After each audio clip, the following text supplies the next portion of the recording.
It was a busy day on the island of Sodor. At the Blue Mountain Quarry, the narrow gauge engines were working hard.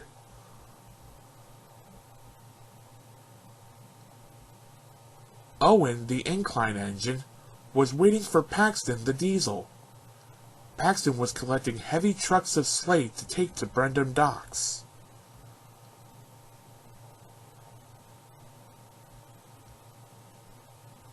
Paxton started to whir his wheels again. Then he stopped. High above in the quarry, a giant keystone in Blondin Bridge had come loose.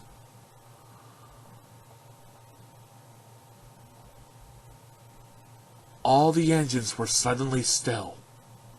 All the engines were hushed. All the engines watched. Rheneas heard the siren. But he didn't know why the siren was sounding. Until it was too late.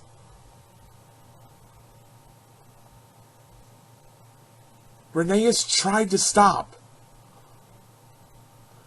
But his heavy trucks pushed him on. Right onto the damaged bridge. Rheneas pumped his pistons as never before. He had to puff across before the bridge collapsed.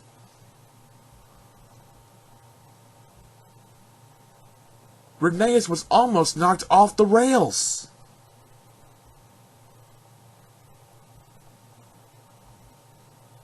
At last, Rheneas rolled to a stop, right by Skarloey.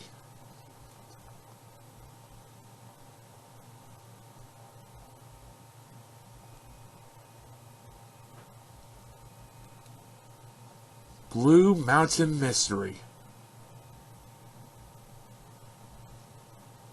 On Thomas's branch line, the sun was shining, the birds were singing, and Thomas was having fun with Annie and Clarabelle.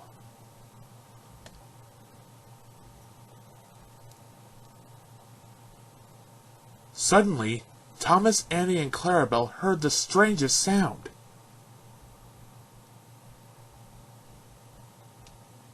Around the bend came a small red car on the tracks.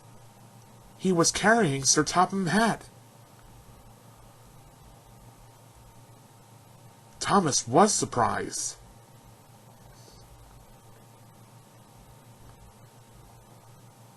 Thomas liked Winston already. So did Annie and Clarabelle.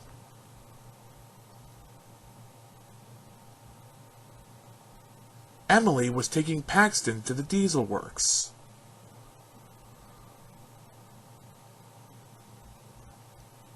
Then, Thomas came hurrying along the track.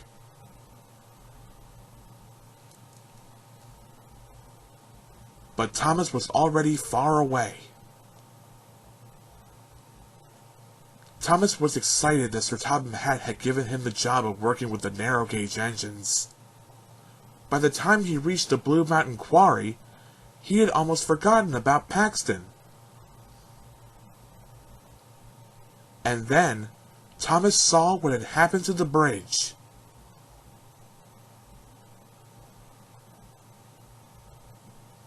The narrow gauge engines were much smaller than Thomas. They ran on narrow rails.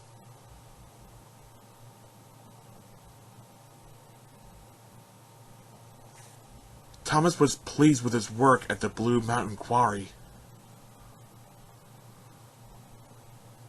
As night fell, he chuffed happily away to Brendam docks.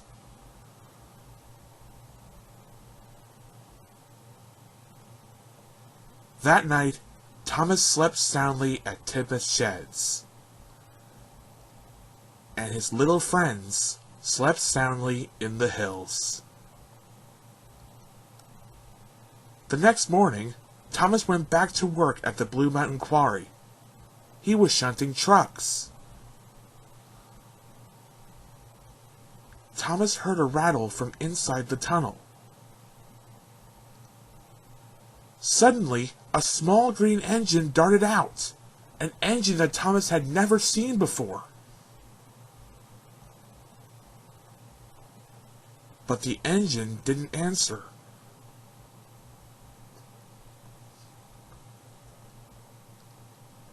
Thomas was even more puzzled.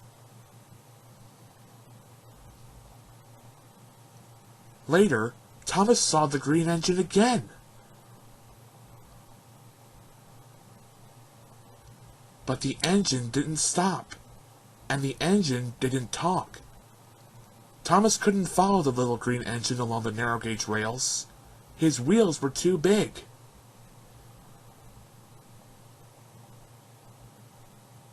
Thomas was even more puzzled.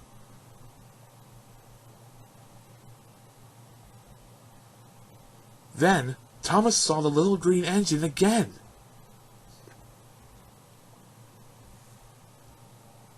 The green engine stared at Thomas. And then he hurried away again. But Thomas didn't want to lose him this time.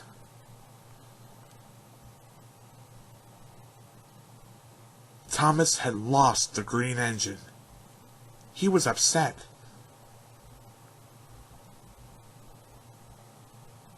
The quarry was still and silent. Owen stopped working, and even Merrick woke up.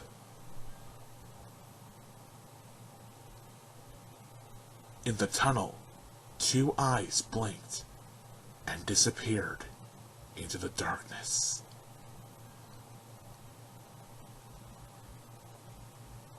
That evening, Thomas was taking trucks of slate to the docks. His axles ached and his wheels were weary. But Thomas didn't mind. His boiler was bubbling with thoughts of Luke.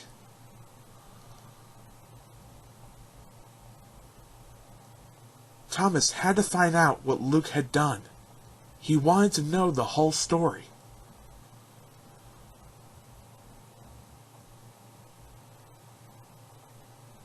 Thomas had to be careful. He couldn't talk about Luke, even to his best friend. The engines fell silent.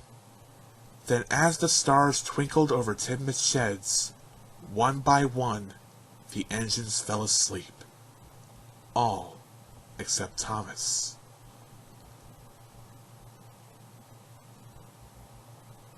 The next morning, the Blue Mountain Quarry was busy. Rocky was lifting and loading the stones from the broken Blondin Bridge.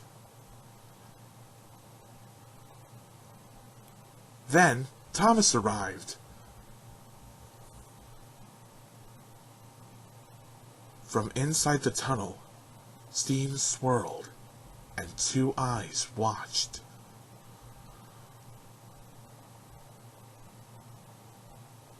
Thomas smiled, and that made all the other engines and Luke smile at Thomas.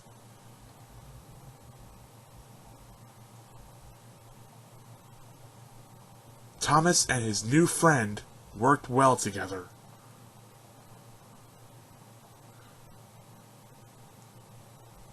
Luke and Thomas were both really useful engines.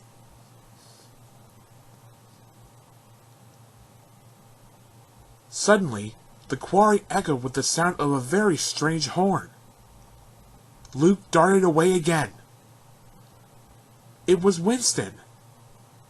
This time he was carrying Sir Topham Hatt and Mr. Percival.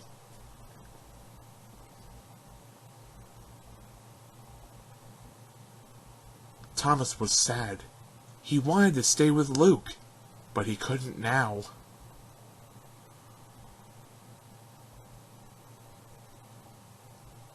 Thomas and Luke were so busy talking that they didn't notice Paxton had come back to the quarry.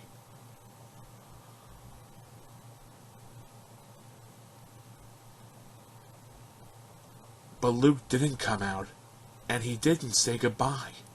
Luke was scared, and Thomas knew why.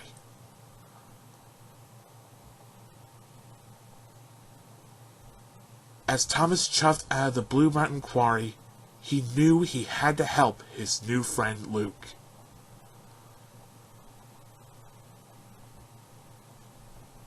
The next morning on Thomas's branch line, the sun was shining, the birds were singing, but Thomas wasn't smiling. He was too busy thinking about Luke.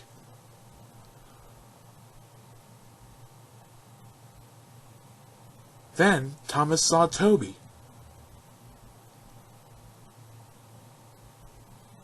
So Thomas was uncoupled from Annie.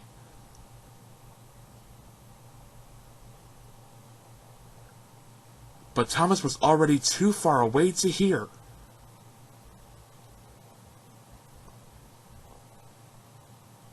Thomas had an idea.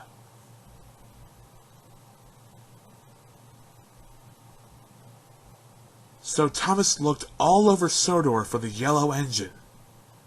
He searched at Knapford Station. He searched the shunting yards. He searched on all the coastal tracks. And he even searched at the rubbish dump. But he found no yellow engine. But once more, Thomas was already too far away to hear.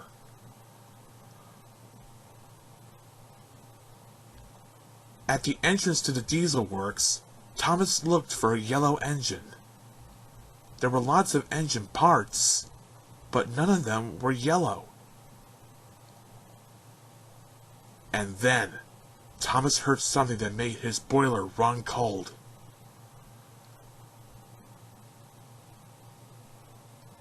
Paxton was telling Devious Diesel all about Luke.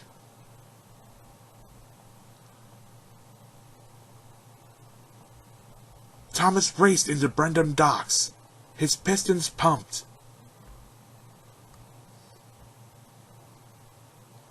Thomas's questions were making Cranky cross.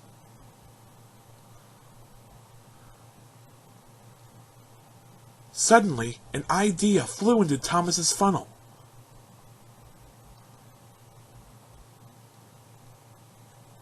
But Thomas was already thundering down the tracks.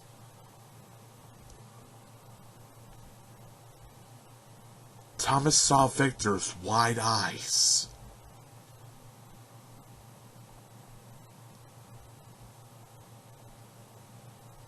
But Thomas was already hurrying to the Blue Mountain Quarry as fast as his pistons could pump.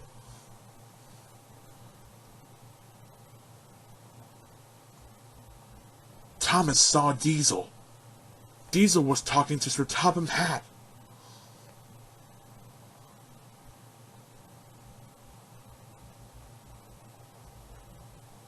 Thomas's wheels whirred up the tracks. He had to get to the Blue Mountain Quarry before Diesel. He had to tell Luke what really happened to the yellow engine.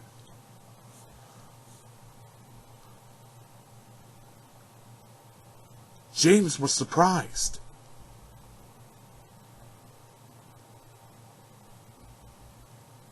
Thomas hurried into the Blue Mountain Quarry.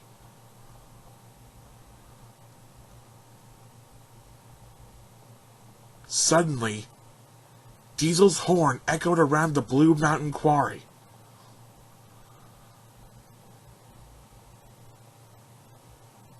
The narrow-gauge engines rattled away from Thomas, Diesel, and Paxton on the upper terraces of the quarry.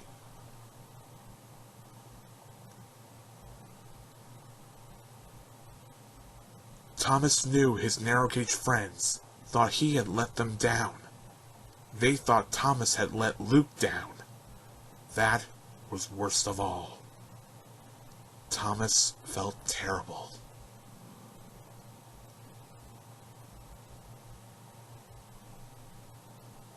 Tug by tug, and turn by turn, Owen started to pull Thomas up the incline, towards Luke.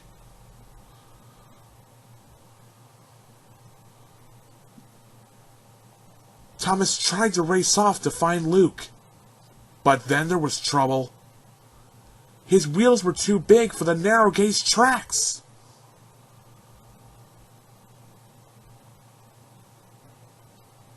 Thomas was in danger.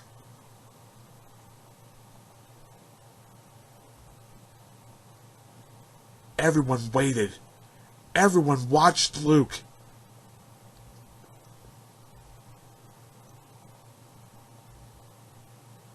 Luke felt strong, stronger than he had ever been. The engines whistled and cheered. Even Merrick woke up.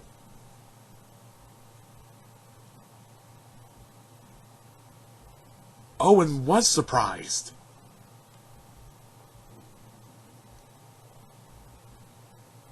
Suddenly, all the engines heard the strangest sound. Sir Topham Hatt was cross.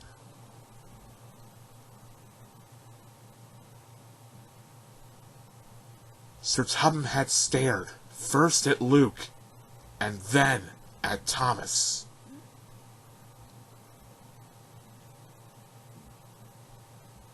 And for the first time in a long, long time, Luke was happy. And no engines whistled louder than Thomas and Luke. A few days later,